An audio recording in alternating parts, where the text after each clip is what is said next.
did I want to say about that? Let me think. Stay. Oh, 6, 7. Yeah, 6, 7 extra credit. You're welcome. Okay. Everybody got that? 6, 7 extra credit. So last time we covered the basics of angles. We talked about degrees, which everybody was aware of. Can somebody feel comfortable telling me anything about radians? Anything? Yeah, radian is the radius bent. The radian is actually the angle you would go through if you walked a radius worth. So I like the radius bent. That's basically what a radian is. That's why we call it a radian, because it's a number of radiuses, right? 7 radians and 7 radiuses. Okay. It's a physical measurement. Physical measurement. Much better than degrees, because that's completely made up shit.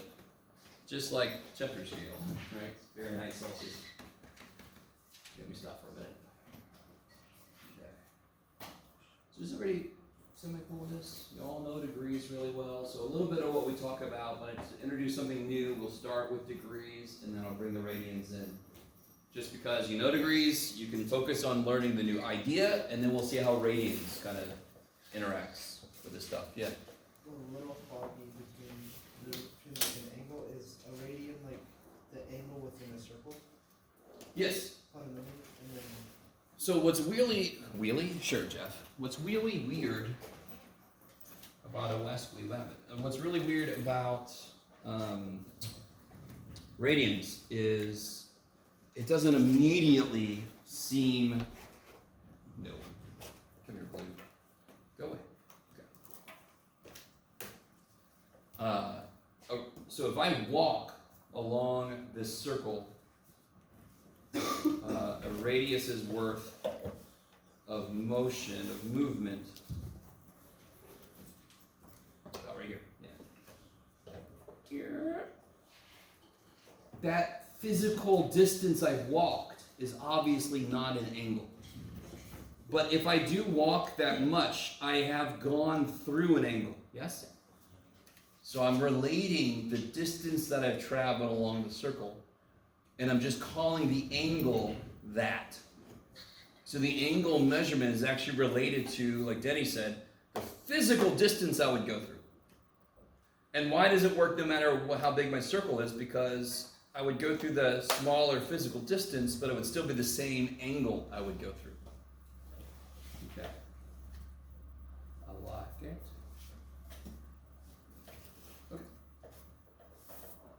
Okay. Can somebody tell me if I had an angle that was negative 110 degrees? First off, can you draw that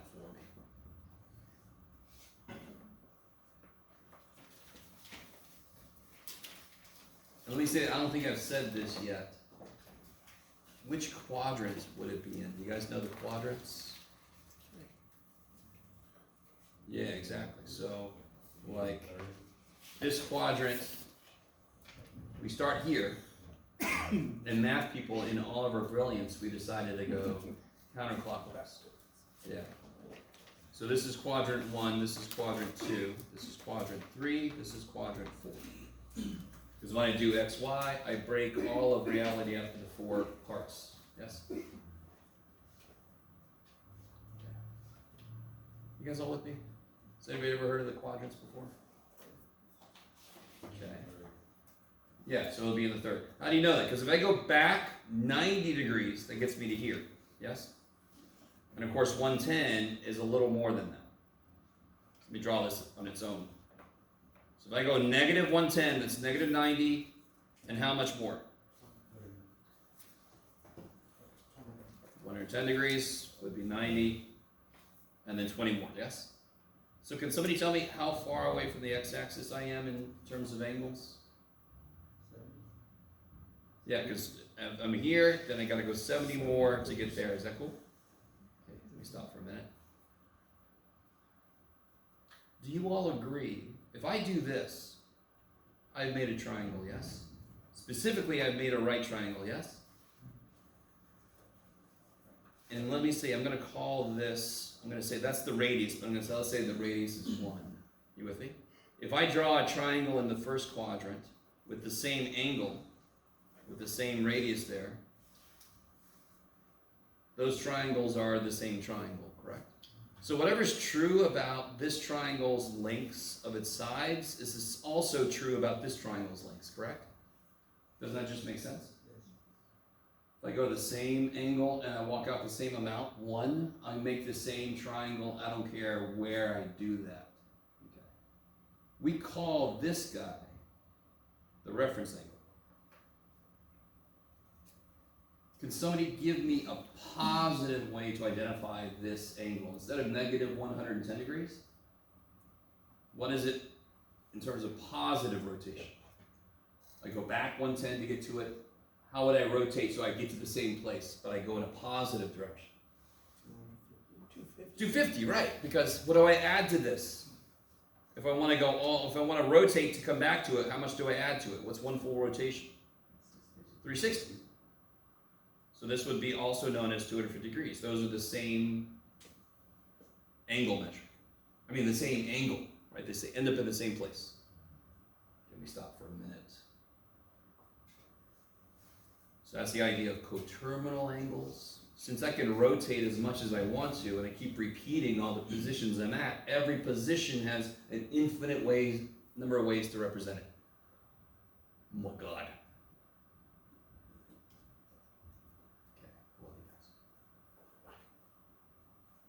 So, what's going to be new for today is we're going to introduce the trigonometric functions. This is all about trigonometry. It'd be great, if there would be a little bit of trig in this discussion about trigonometry. So trigonometric functions. And I kind of told you this earlier, and I know some of you guys already know this. You're taking some kind of geometry somewhere, maybe in your integrated math, whatever the hell. But some of you guys maybe don't know this. All the trig functions are is, let me see if you guys are cool with this. Okay, so if I have a certain angle, and let's say this, I'm going to call this side y because it's going the same way as the y-axis, right? So amazingly enough, you didn't expect this, I'm going to call this x. I'm going to call this r just to get it. I could have called it h because what is that side? Hypotenuse. But I'm going to call it r because we normally consider this to be inside of a circle. So if I drew a circle and I make an angle, I can then drop down and make this right triangle. So that right triangle I'm looking at right now can live inside of a unit circle, yes? And then what would this side be in the circle? It would be its radius. That's why we call it r. Okay. So let me ask you this. I really want this to make sense. If I blew this triangle up, made it twice as big, how big would this side be? If I blew that up and I made it twice as big, how big would this side be? 2y, right? You guys with me? Okay. There's a point to this. I never know with you, Jeff. This is 2y. Okay, how about this side? How big would this side be? 2x. And how big would this side be? 2r. Okay, now. No, do you guys notice in the big ass triangle and the small triangle, don't they both have the angle theta in them? Yes. Okay. I could also have made it half as big. I could have made it 3 times as big. I could have made it 1.7 times. I could have made it any multiple times bigger or smaller. Yes, I could have done that. Doesn't matter. It would have been the same idea. So, what we have decided, and what we all have to catch up on, with all these crazy ass people back in time, we decided to use a word sine. That's the word. And that word is related to this idea of the sine of an angle. So when it's in a right triangle, the sine of an angle is equal to the y side divided by the hypotenuse. So again, I desperately want you to get this. all the trig functions, there's going to be 6 of them, because if you think about it, how many ways can I make ratios of sides of a right triangle? There's 6 ways to do it. Some of them are going to be just the inverses of others, but there's 6 ways to do it. There's going to be 6 trig functions that we're going to know about in this class. There's going to be 6 trig functions. And they all are just ratios of sides of right triangles. That's all they are. So let me ask you this. For the big ass triangle, what is the y side? 2y. And what's the hypotenuse for the big ass triangle? 2r. What does that reduce to? Y over r. Which is the small triangle, yes? Love you guys. So I could have made it 3 times as big. Wouldn't these have just been both 3? No matter what the hell that is, no matter what size triangle this lives in, the sine of this angle will always be this side divided by that side. It will always be the y side divided by r.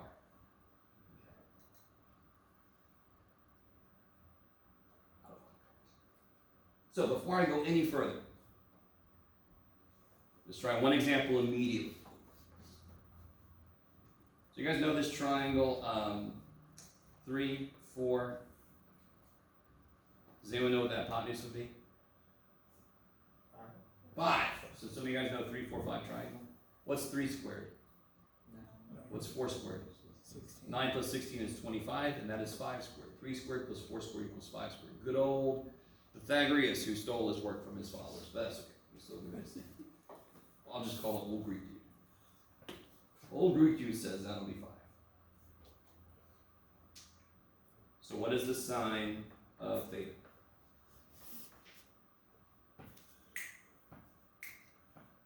Jeff, I could just write. Everybody else would have a great day. Do it again, sorry? 4 over 5, that's it. That's it. For this triangle, the sine of theta is the y piece over the hypotenuse. I want you to notice something. Do you see how the angle is in the base? Does that make sense when I say that? Angle is in the base. Do you guys see what I mean?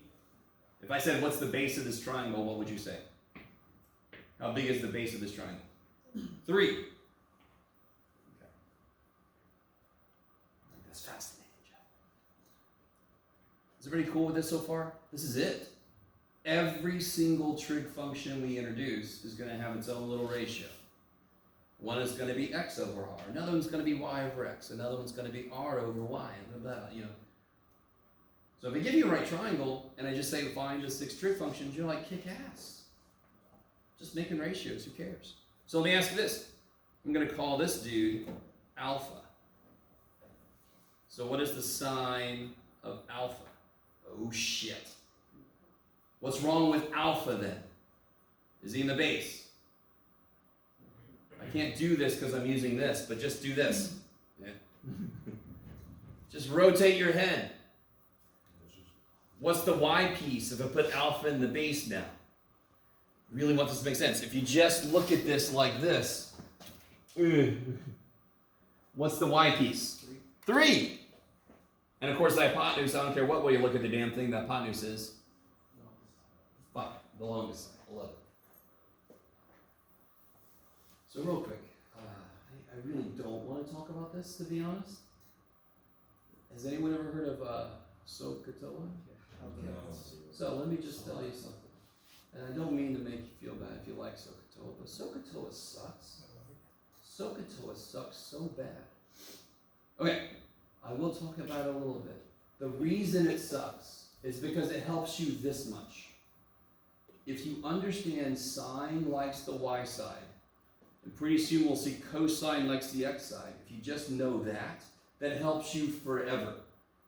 In all your math courses you take after this, that is immediately helpful. SOHCAHTOA does, the only thing it does is you don't have to do this with your head. You don't have to turn the triangle. Everything else about it sucks. So I'm really sorry if you love SOHCAHTOA. If you like the little Camp SOHCAHTOA crap and all that kind of shit. I'm sorry. I'm not taking that away from you. It's still valid. It still works. It's just not long-term good for education. Okay. Because I'm the weird guy that wishes we didn't invent square roots and such. We already have fractional powers. Okay, shut up, Jeff. So let's introduce what I already just said. Cosine of an angle given a right triangle. Oh my God, pretend like that's all straight sides. Y side, X side, R, theta. Cosine is the word, the symbol of cos. So one reason I think students don't like trig is their symbols are words. Sine is sin, cosine is cos, right? It's a little weird. It's just like log, right? So what did I just say cosine is? X over R. Sine is already y over R. I mean, does everybody understand? Now listen, trig is going to get more complicated. It totally is. We're going to do a lot of shit with trig. It's going to be insane. But everything about it comes back to they are ratios of sides of right triangles. That's all they fundamentally are. So let's define some more stuff. We have one that we call tangent. You guys might remember the shirt I wore yesterday. It didn't say the word, but it's related to something called a tangent line in calculus. So when you get there, you'll see why it's called a tangent line. But tangent, its symbol is tan. Does anyone know what that one is? Y over X. And I might as well say this right now. Well, sure, I'll do this on the side, then we'll do all the reciprocal ones on a separate shape. Separate shape. Remind me what sine theta is? Y over R. And if I put that over cosine theta, what was cosine theta again? It's right there, Jeff. I know. Does anyone see what the R's do? They cancel. So what do I get? Which is also tangent. So tangent theta is also sine theta over cosine theta. Which really, if you think about it, it only makes sense. If I make ratios of the ratios, I'm going to get some other ratio. That's all that says. If I make a ratio of these ratios, I get another ratio. You know, so on one level, it's like, okay, math person, play with the little ratios. Okay. Now, real quick, I want to be careful how I talk about this. There's so much shit we couldn't do without the ideas of trigonometry. It's insane. So trigonometry is fundamentally important. It's everywhere. Holy shit. At the same time, I'm trying to show you the definition of these things is so simplistic. It's just put this number over that number. Ooh. It's really weird how much we can do with that. It's really weird. And I'll check in with you 2 weeks from now. I'll say, remember that? See all the shit we've done? Yeah, okay. You guys are like, all right, we'll find out. So the last three are basically the reciprocals of the ones we've already done. So we're incredibly enough to call the reciprocal identities, because we're very creative people. Yeah. So the reciprocal of sine would be r over y, yes?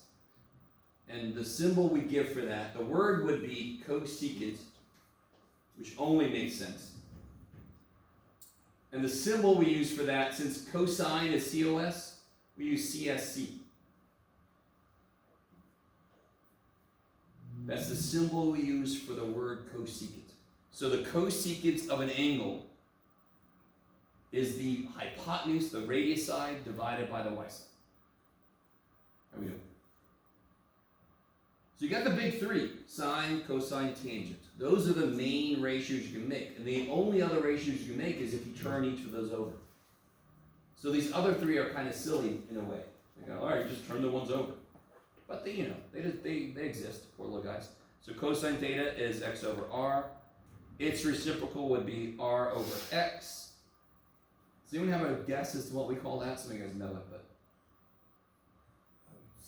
secant. So it's called sec theta. Do you see how sine theta goes to cosecant theta when you flip? Cosine theta goes to secant theta when you flip. S goes to C, C goes to S. Do you see that?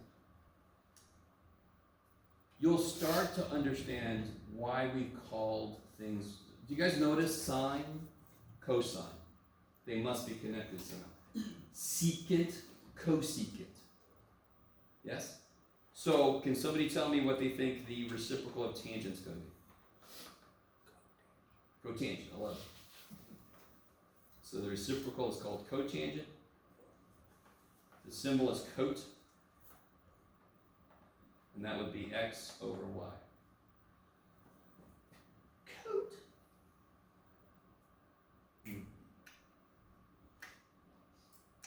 So if I gave you a triangle, and I said find the 6 trig values for the angle, all you gotta do is make the right ratio. So yes, you must memorize this. Sine likes y, cosine likes x. Tangent sine over cosine. The other 3 are just the reciprocals of those. So there's a lot of ways you can memorize this. Pick a way. Get it in your head. Okay. By the way, if you don't like memorization, I'm really sorry. There's going to be a lot of memorization in our future. Yay. Okay. So let's try one example, and then I'm going to let you guys try a little worksheet. So I can shut up. Because some of you guys are looking at me like, good Lord, man. We're not halfway through the semester. I'm tired of listening to you speak. Okay.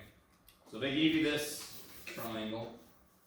We use a different symbol, beta. Beta with a big belly. Beta. Let's say this is 2 and this is 7.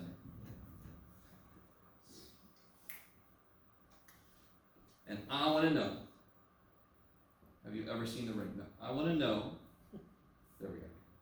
What the value is for all these 6 trig functions. So what is it that I'm missing? Oh, let me take this away. Before I do any of this, so I know I'm going to ask you. I'm asking you what the value of all the 6 trig functions are. Am I missing something to be able to do that? Take a minute and figure out the value of what we're missing. Don't say it. Figure out what the value is for what I'm missing to be able to set up all the trig function values. What am I missing, guys? The x piece. Yeah? Is there anybody, I don't know, from Greece? Or from Babylon? Like, okay, go ahead.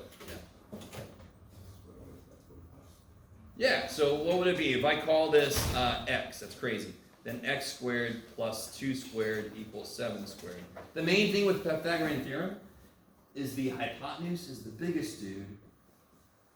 Oh, I see, because I deleted some stuff.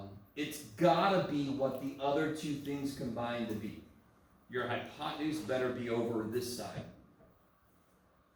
That's the big thing about Pythagorean theorem, right?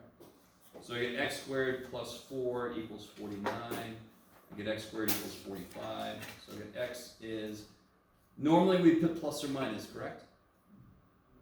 Why am I not going to put plus or minus? Because it's freaking triangle side, right? If you come in and show me the negative triangle length, bring it in. Or maybe don't, I don't know. Just take a video of it. I don't know what's going to happen to me if I get close to that. Now real quick, this is something you gotta get really used to. Do you guys realize there's gonna be a ton of square roots? Right? Because I can give you any triangle, you gotta find the next side, it's Pythagorean theorem, there's a bunch of squares, there's gonna be a lot of square roots. Can you do anything to the square root of 45? I don't want to know a decimal, holy shit. Can you break it up? What would you break it up as? 9. Yeah, why wouldn't you break it up as 15 times 3? Because neither one of those is square rootable. You want to break it up into something that's square root and something I can't. So what's the square root of 9? That's crazy. Square root of 5. So this is 3 square root of 5.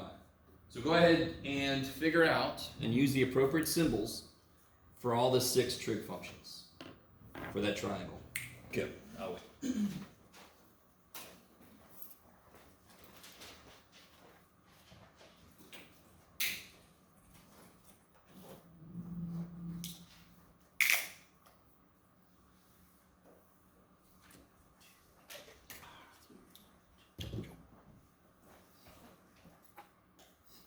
Well, I'll do this with you a little bit because I got a worksheet for you to do anyway.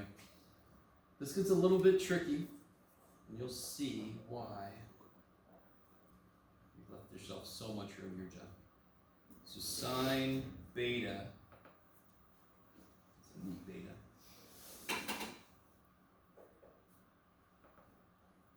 What do you got? What's for sine of beta? What would that be? That one. Thank you, sine. You're the real MVP. So what's cosecant beta? So normally this is how I do it. Once I figure out one thing, I can immediately figure out its reciprocal, yeah? Okay. What about cosine beta? Yeah, 3 rad 5 over 7. Here's where you guys are really going to get excited. I'll tell you what, let me just get rid of this. So some more. Yeah, cool. So what's the secant beta?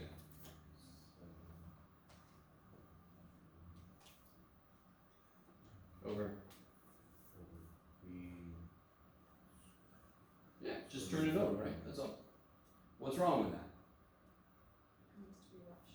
It needs to be rational. Oh.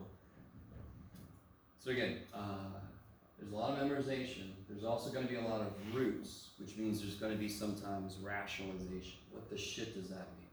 So roots are kind of gross already. They're really gross when I'm dividing by them. That's worse. If I have a really gross number and I'm dividing by it, it's like, oh shit, come on, man.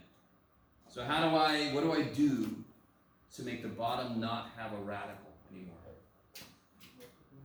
Yes, multiply by what? Square root of 5, yeah. Why can't I do the square root of 5? Because there's only one 5. If I give it another 5, I can do the square root of that, right? So the top would be 7 rad 5. What is square root of 5 times square root of 5? 5. Yeah, half of 5 times half of 5 is the whole 5. Times 3? There you go.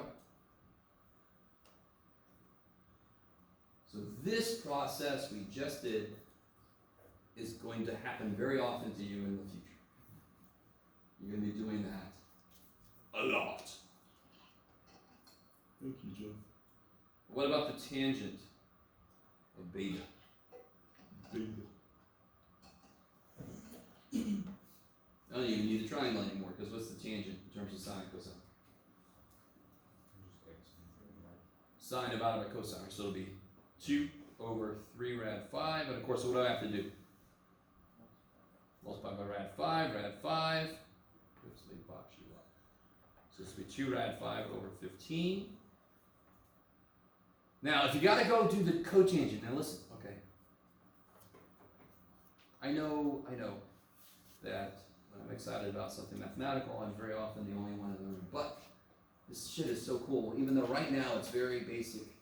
I kind of want this to be boring in a way, because it kind of is, because we haven't used it for much yet. This is just basic definitions. I'm just putting a number over a number. If I'm going to make the cotangent, what do I have to do to the tangent to get it? Flip it. Do not flip this, because then you have to rationalize it again. Flip this. Do you see that? Because that's what tangent is. I did shit to it and made it look like that. What's the cotangent then? You can do it. What's the cotangent? 3 rad 5 over 2. Yay. Do you guys see? I'm trying to help you. It's going to happen. If you do the 2 rad 5 over 15, you're going to have to re-rationalize it. It's going to reduce. It's going to be all this work. Why do that shit? Okay.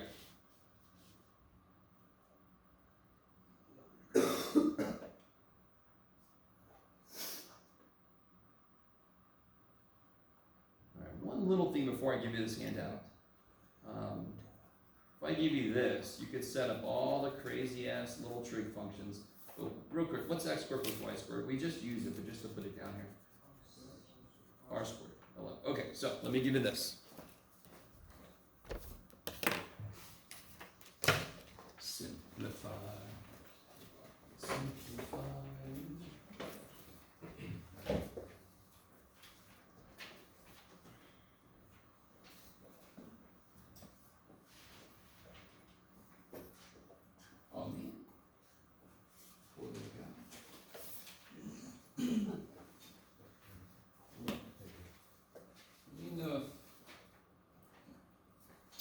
copy that's a little weird. My printer did interesting things.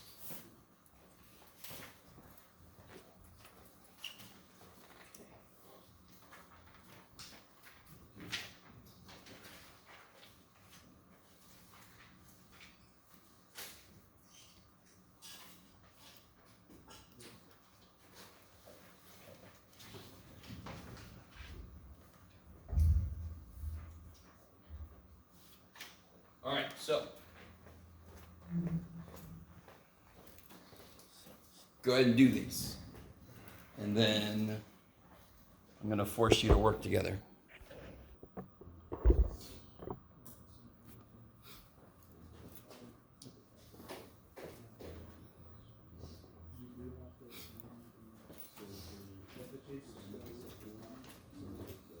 All right, guys, let's take a look here. I'm going to catch up to you. So you got, this is 17. I don't like this pen.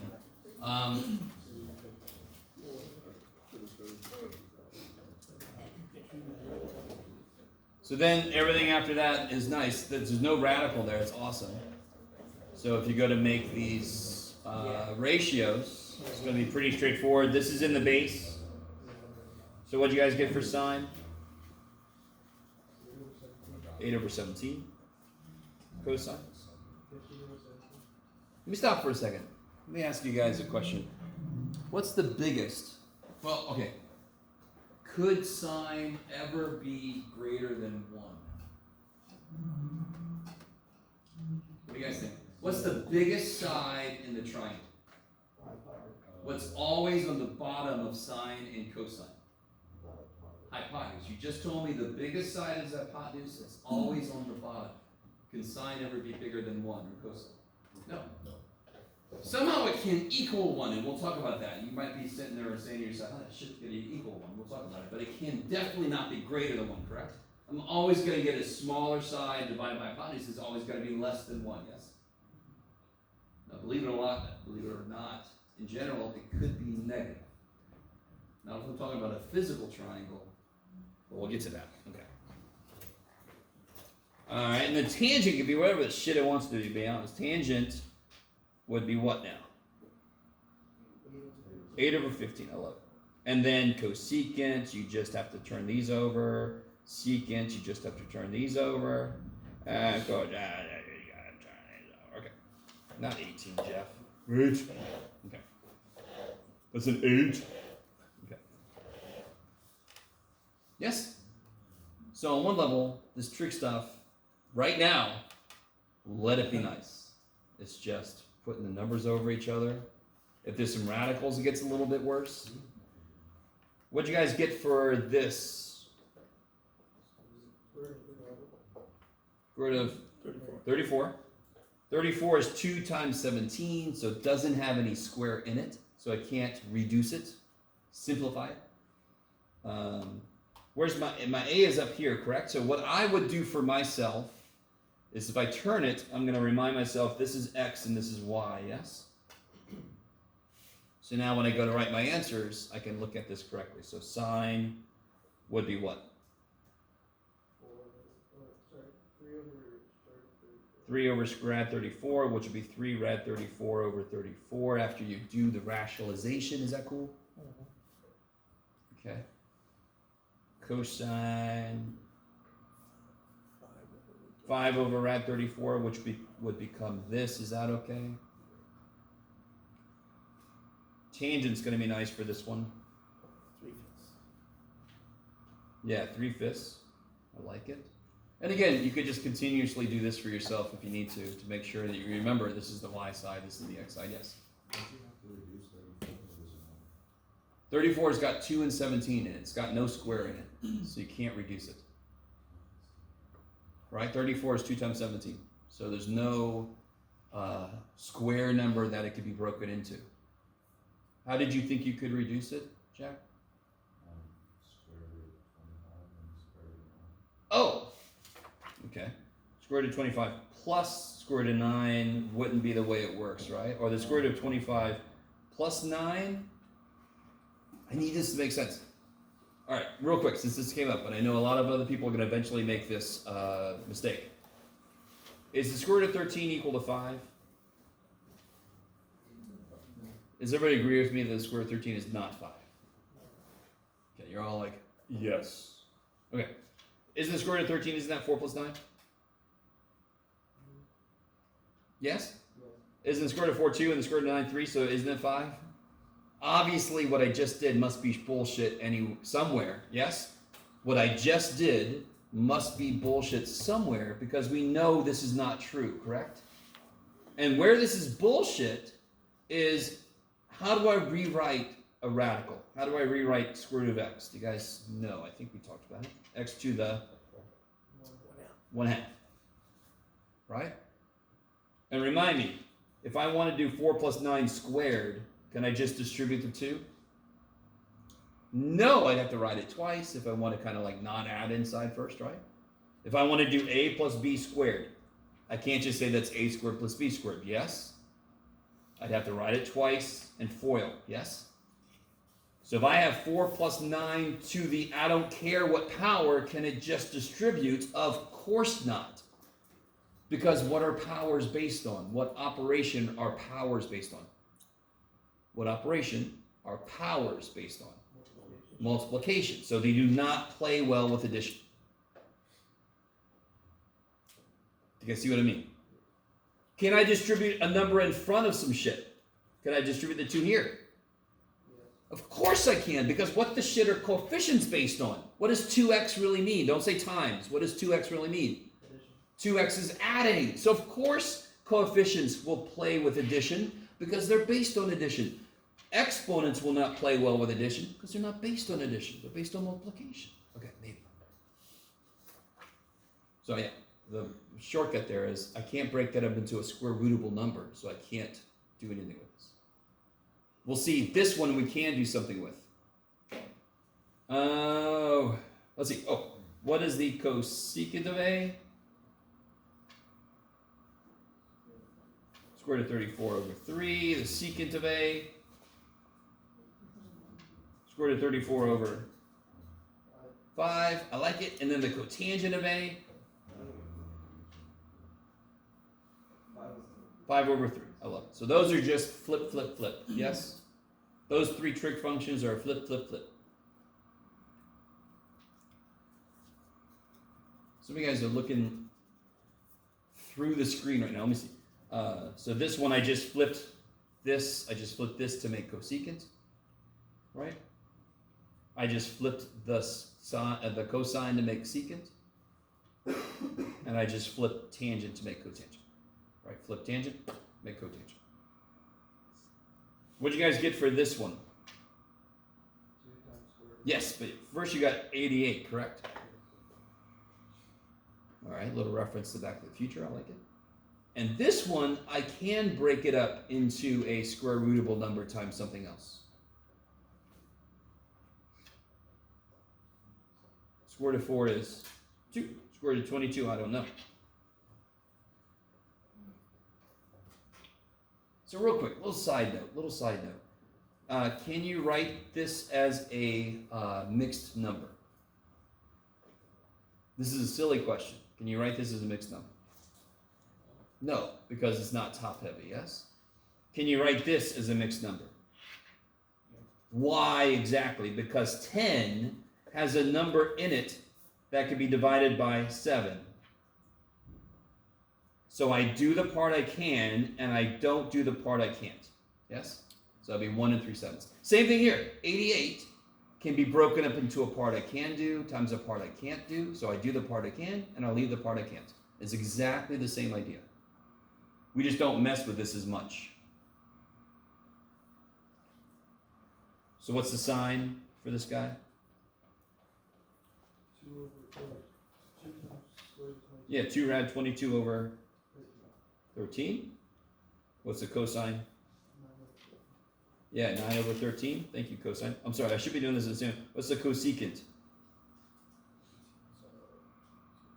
Yeah, it'd be 13 over 2 rad 22, which would be 13 rad 22 over 44. Is that cool? If you multiply top and bottom by rad 22, on the bottom you get 2 times 22.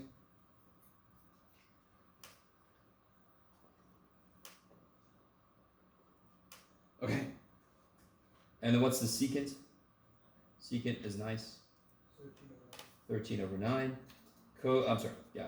Tangent would just be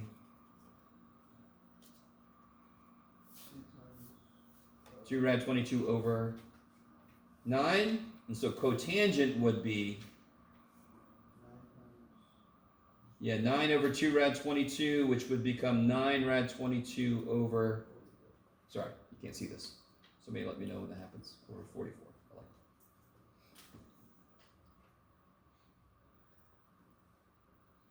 it. How you guys feeling about this? You all know Pythagorean theorem. You're not as used to playing with square roots as much as we're going to, so you're going to become very used to it very soon.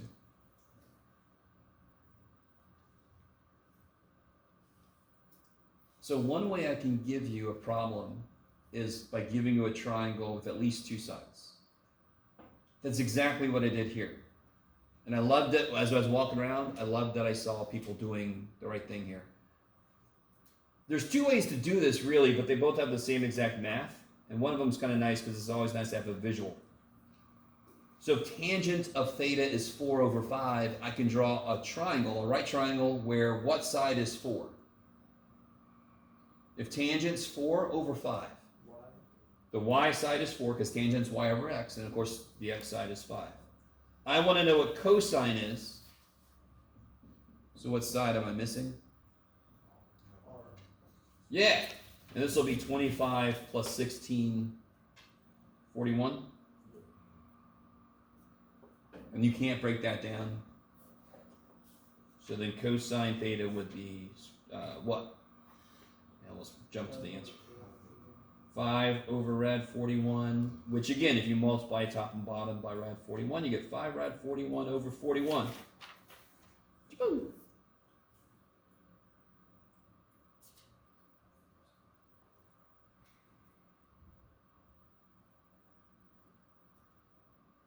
Okay, is this agreeing with some of you guys? Did you get the same numbers? You never know. I could suddenly forget all math and not have a clue what I'm doing.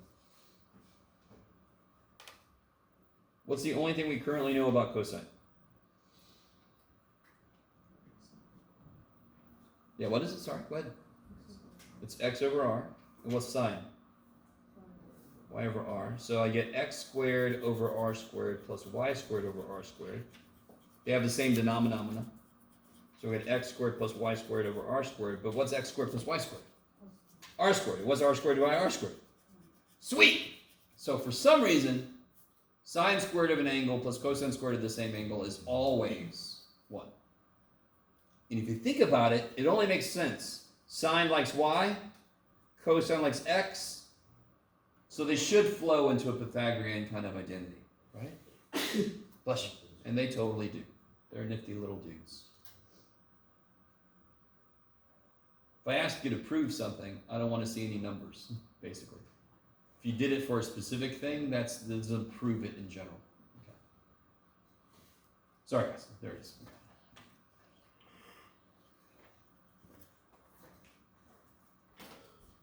So, last thing, and then I'll let us out here. Any questions on that little worksheet? Please let that be nice. That's really not that bad. The level of math involved is not that bad. The one thing you have to remember, the way I do things, you have to make sure the angle's in the base. If you know SOHCAHTOA, you can use it. I don't want to make you feel like if you use it, I'm going to take points off. It's a valid method. My broader point is, if you only use SOHCAHTOA and you take further math, SOHCAHTOA is not going to help you.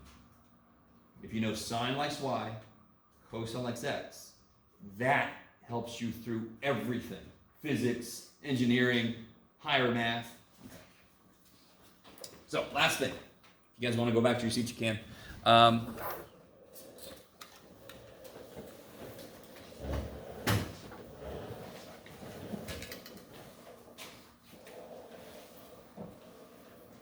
We do this semi-quickly, it's not that big of a deal, but do you guys remember arc length? Do you remember the formula for arc length? That'll be this distance here. We call it S, of course. What else would you call arc length except S? Yeah, and like Denny said, it's r times theta. Can anyone tell me what's got to be true about theta? Must be in radians. Why does that make sense? Because radians is the one that's an actual physical measurement. Degrees, we just made that shit up. Okay. Does that sound familiar? We talked about this, we proved it. So this is going to be trippy. Let me take this same picture and I'm going to draw it a little bit differently. It's supposed to be a little curvy. Jeff. Okay. Sure, yep. Okay, that's fine, Jeff. This is R. Does everybody agree with me that this would be R here? And that's R here. R is all over the damn place, yes? Because from the center to the outside of the circle is the radius. I want to know the area of this thing. Bless you. We say this is theta here, right? Is that cool? So I just took this little dude. Looks like candy corn. Now I want some freaking candy. And I put it down there. That's all I did. Yes? If this was a triangle, right? What's the area of a triangle? If I know the height and I know the base, what's the area of a triangle? Half base times height. Half height base. No trouble. Okay. What is the base of this? What is this length? We just put it down. What's the length of that? No? It's r theta, yes, the arc length, right? So if I treat this like a triangle, why is it not a triangle? Because the base of this thing is curvy. But if I treat it like a triangle, let me see if you guys are cool with this. How tall is this triangle? R. So it'd be 1/2 R times r theta. 1/2 the height times the base. Is that cool? And then that's what? Half r squared theta. That is the formula. That is the formula. To me, that's much more interesting than the way the book does it. But you can read the way the book does it if you want to. Why does this work? Because, let's see, just very quickly, if I look at any little sliver of this, if I cut that sliver enough, this is basically flat. Then it is a triangle. And if I add all those up, I get the area of the whole thing, and it just becomes this. It's kind of neat. What's got to be true about the angle? Must be in radians. So let me say this general thing. Let me ask you this. You ready? What's the sign of a right angle? Do you guys see? What's the sign of a right angle? Oh, you don't know this yet. Shit. Damn it, Jeff. You don't know this shit yet. Let me try to make this point. When the angle is inside of a trig function, it doesn't matter if it's in degrees or radians or if it's a picture. When the angle is out in the wild, it must be in radians, because then that makes it a real number. Not a real number, right? Makes it an actual physical measurement. I'll come back to that later when we actually are able to do stuff like I was just trying to do. I'm sorry. I forgot we haven't done that yet. All right. So I'm not going to do it all of a sudden. I'm going to stick to my word. That's enough for today. Yeah, enjoy your weekend. We all need it. If I want to put this in radians, Oh, hit mode. Do you see where it says degrees, radians right there? Yeah. So it's currently in radians. That's how you can make it degrees. Yeah. So go down, highlight it, and hit enter. Yeah. You're welcome.